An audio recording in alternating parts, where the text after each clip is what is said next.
తమిళ hero Jayam Ravi భార్య ఆర్తిల విడాకుల వ్యవహారం సీరియల్గా సాగుతోంది. ముందు రవిమోహన్, ఆర్తి ఒకరిపై ఒకరు విమర్శించుకున్నారు. తమ జీవితంలో వివాదం తలెత్తడానికి కారణం గాయని కెనిషానే కారణమని ఆర్తి విమర్శలు చేశారు. అటువంటిదేమీ లేదని తొలుత రవి కవర్ చేయడానికి ప్రయత్నించారు. అటు మీ వివాదంలోకి తనను లాగొద్దని కెనిషా గట్టిగానే వార్నింగ్ ఇచ్చారు. కానీ వీరిద్దరు కూడా ఇటీవల కొన్ని ఫంక్షన్లకు జంటగా హాజరై అందరినీ ఆశ్చర్యపరిచారు. ఆ తర్వాత రవిమోహన్ కూడా సోషల్ మీడియా వేదికగా ఆర్తిపై ఆరోపణలు చేస్తూ పెద్ద నోట్ రిలీజ్ చేశారు. ప్రస్తుతం రవిమోహన్ ఆర్తి విడాకుల వ్యవహారం కోర్టు పరిధిలో ఉంది. కాగా తనపై చేసిన ఆరోపణల్ని 24 గంటల్లో సామాజిక మాధ్యమాల్లో తొలగించాలని రవిమోహన్ ఆయన భార్య ఆర్తికి అత్త సుజాతలకు నోటీసులు పంపారు.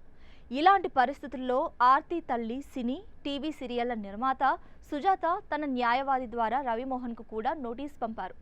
తమపై చేసిన తప్పుడు ఆరోపణల్ని కూడా ఉపసంహరించుకోవాలని హెచ్చరించారు. ఇకపై సోషల్ మీడియాలో తప్పుడు పోస్టులను షేర్ చేయొద్దన్నారు. అదే నోటీస్ను మీడియాకు కూడా రిలీజ్ చేశారామె. అందులో రవిమోహన్ ఆర్తిల వ్యవహారం గురించి, వారి వివాహ సమస్యల గురించిన ప్రసారాన్ని అన్ని సామాజిక మాధ్యమాల్లో తొలగించాలని న్యాయస్థానం ఆదేశించిందని గుర్తు చేశారు.